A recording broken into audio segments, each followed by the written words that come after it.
Bueno, intercambiando notas, es lo que se hace comúnmente en cuanto al tema de la enseñanza. Usted está en la unidad educativa, está en la universidad, ¿qué hace? Bueno, toma apuntes y llega el momento de los exámenes, llega el momento de las pruebas. A ver, intercambiaremos apuntes, qué tenemos, qué no tenemos, en qué me puedes ayudar. A veces, como en este momento han visto, un intercambio hasta de bolígrafos. A ver, por favor, permíteme para rayar. Doctor Rolando Barral, muy buenas noches. Muy buenas noches. A Cartas sobre la Mesa, Periodismo Plural. Estamos listos para abordar el tema de la educación. Docente, investigador de ciencias de la educación. Y siempre nos sorprende con una serie de artículos que se publican en distintos medios impresos que dan a conocer la realidad de la educación. Y nos sorprende también con ese análisis, con esa descripción que realiza de nuestra educación. Pareciera que vamos mejorando, pero parece que vamos, aunque el cangrejo camine por al costado, vamos hacia atrás en la educación. Bueno, en primer lugar, felicitarte por conducir el programa y bueno, estamos acá en Cartas sobre la Mesa para tocar un tema o varios temas de acuerdo a lo que se ha planificado.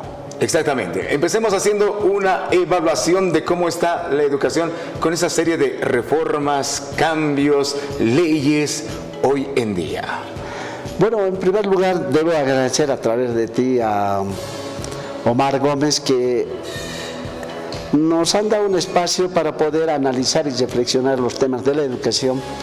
Y como lo reconocen algunos periodistas, hemos sido los primeros en tocar el tema del Congreso Nacional de la Educación, cuando casi todo el mundo, todo el país se había olvidado del tema.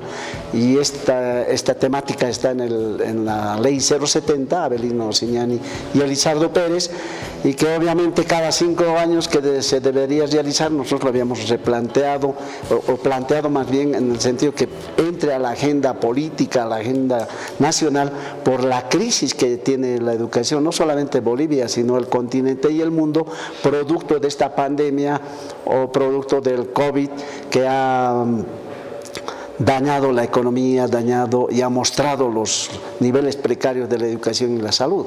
Es una ley, es una norma que tiene que decir que cada 5 años se realice este congreso con el objetivo de mejorar la educación. Pero ¿qué pasó con este tema en torno a la pandemia? Tampoco hay modificaciones a la ley para decir se va a aplazar 1 año, se va a aplazar 2 años. Así que tiene que cumplirse sí o sí mientras no haya esa modificación a la ley. Claro, cada 5 años tiene que haber, o tenía que haber desde el 2010 hasta el 20, por lo menos 2 congresos. Ya. Entonces no hay, lastimosamente, porque no hay voluntad política, porque todo gira en torno al tema lastimosamente político y se abandona el campo pedagógico. Y tenemos ahí el diagnóstico del país y del mundo que está en crisis, ¿no? Yo quería, por ejemplo, arrojar un dato que nuestra población tiene que saber.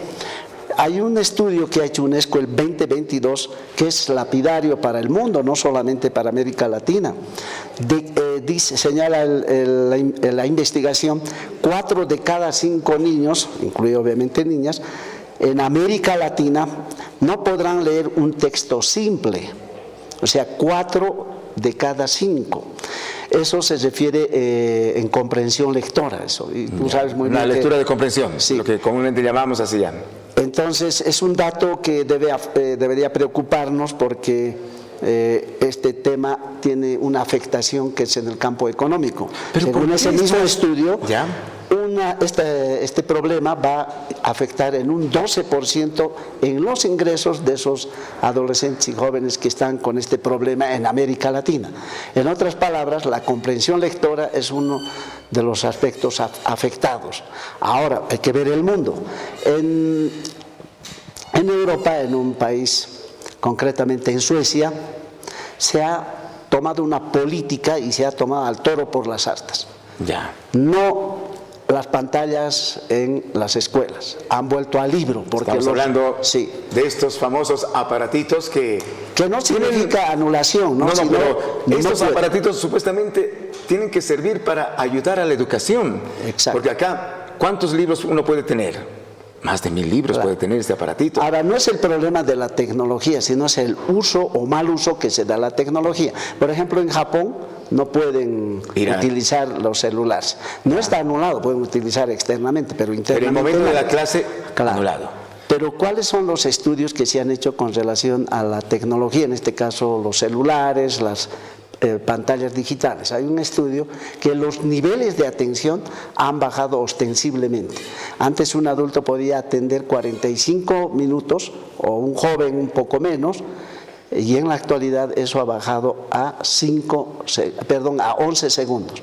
Hay un estudio que es bien interesante, la memoria del pez, que señala que estos niveles atencionales de los niños y adolescentes ha bajado ostensiblemente porque hay un mal manejo de la tecnología, no hay una pedagogía que acompañe el uso de la tecnología, es adictiva, etc.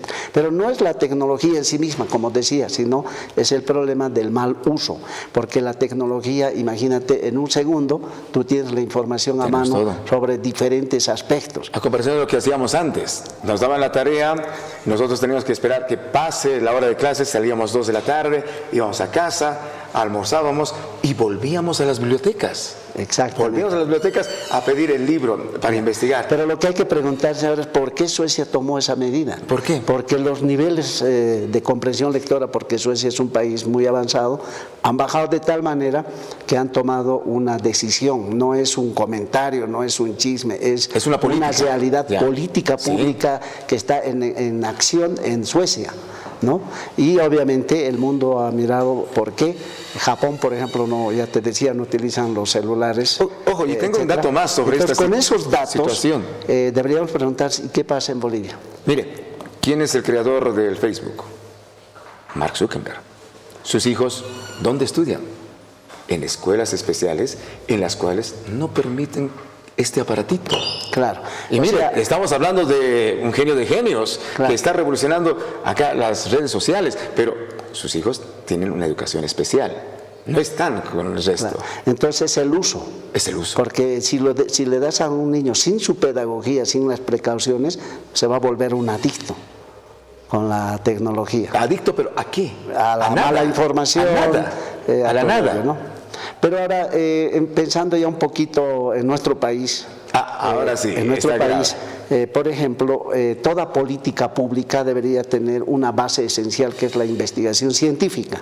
Ya. Entonces, tenemos un observatorio plurinacional de la calidad educativa ciego. ¿No? El observatorio es ciego, no arroja datos, no sé para qué sirve. En el Ministerio de Educación hay una repartición que es Instituto de Investigaciones Pedagógicas. No sé qué investigan, no investigan.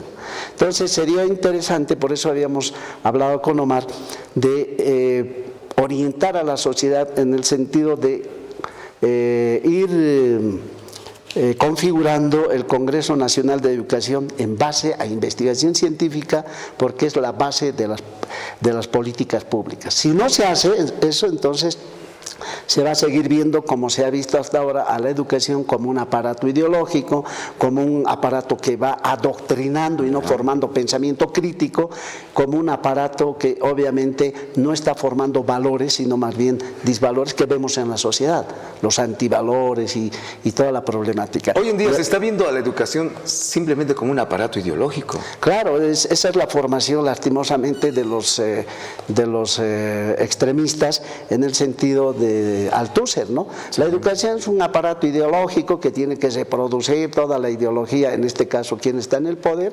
sin tomar en cuenta, por ejemplo, a la pluralidad de la gente. Y si usted va por las reparticiones del aparato público, lastimosamente hay gente que ni siquiera tiene cursos sobre atención al cliente, lo maltratan, no lo tratan bien, etc. La supuesta inclusión que se ha pretendido dar es la inclusión lastimosamente de la mediocridad. Y eso hay que denunciarlo, y conformismo, claro. Y conformismo y dejadez. Y yo siempre he señalado, tenemos estudiantes profesionales indígenas muy capaces, pero no los toman en cuenta. Aquí tiene que ser el color político. Por ello, el gran desafío ojo que estamos hablando de estudiantes indígenas, ¿de qué manera? Y profesionales. Y profesionales, que ellos tienen tareas paralelas, pero resulta que ellos leen. Claro. Cada vez más y más. Y están más preparados. Sí, tenemos y los más en mira, hoy día te doy un dato. Un aymara, y eso está demostrado científicamente, puede aprender con mayor rapidez el inglés. Sí. y un quechua. Ahora, ¿por qué? Hay que explicar a la sociedad por qué. Esa es una potencialidad. Porque la sintaxis del aymara y del inglés son similares.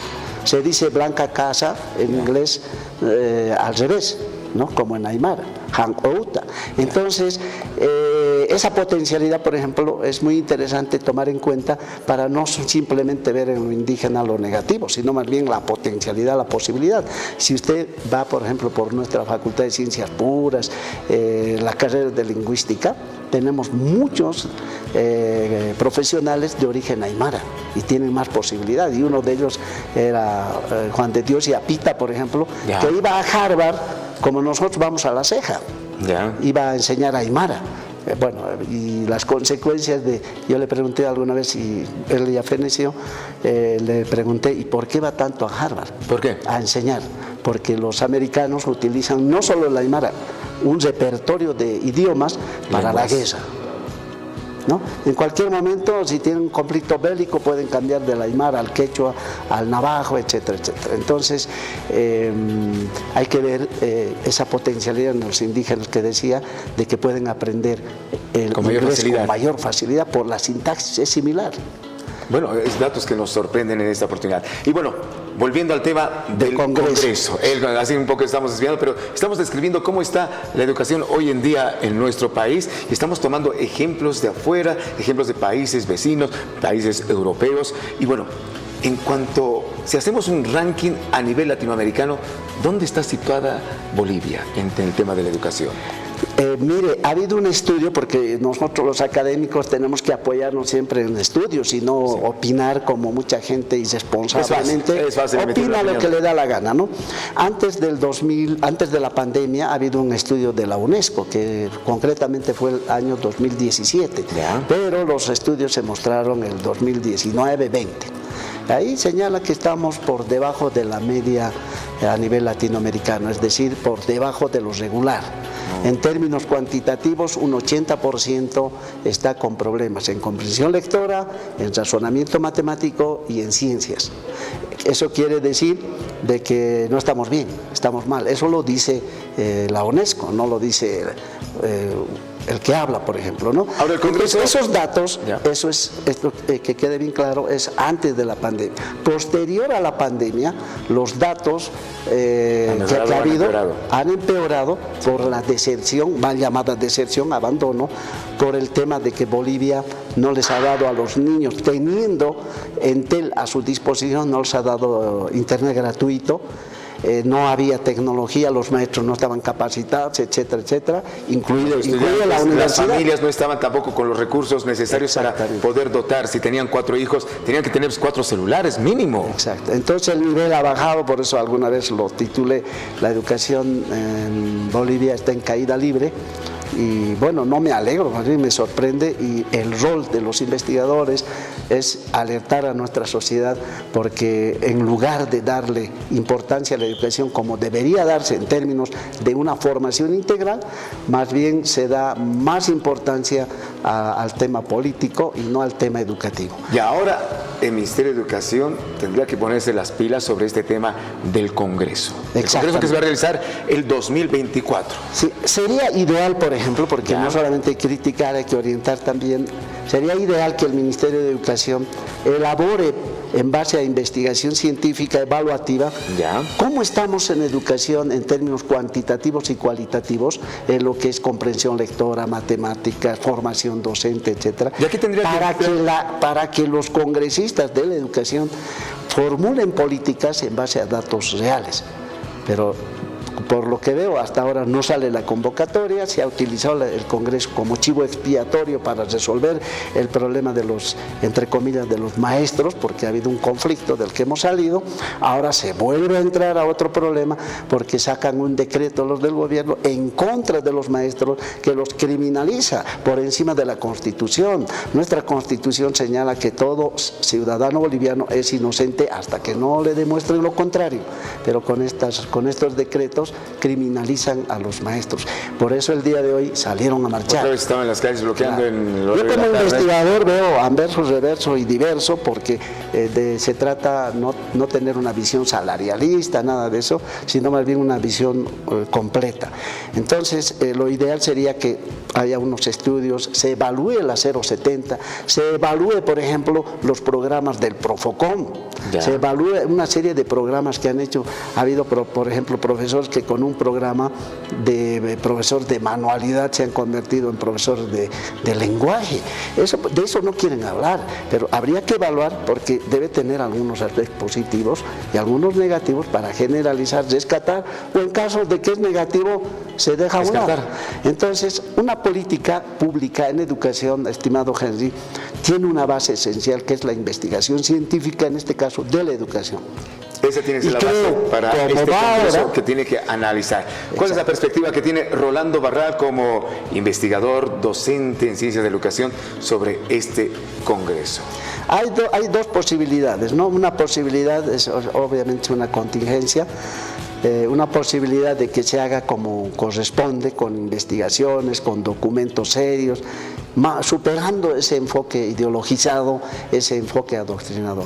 Y el otro, obviamente, se va a seguir utilizando la educación como correa de transmisión de quienes están en el gobierno, de reproducir esa mentalidad de que todo lo que ellos hacen está bien y todo lo que los otros hacen está mal, cuando de lo que se trata es que una política pública refleje los intereses de la sociedad en su pluralidad. Recuperando también que estamos en un Estado plurinacional, hay que recuperar la pluralidad, pero no siempre se hace eso cuando estamos orientados lastimosamente a un régimen totalitario, ¿no? Doctor Rolando Barral, muchas gracias. Interesante la charla, y este tema va a ser tratado ya en próximas ediciones. A usted, Henry, y felicitarle a través de usted y a usted también por Cartas sobre la Mesa, y siempre ponderar. Este canal da cobertura al campo educativo y eso es muy valioso para la sociedad. La sociedad lo reconoce, lo valora y también lo felicita. Perfecto. Muchas gracias, Rolando Barral. Así, su participación en Cartas sobre la Mesa, hablando sobre un análisis de la educación en nuestro país y con miras al Congreso que se va a realizar el 2024.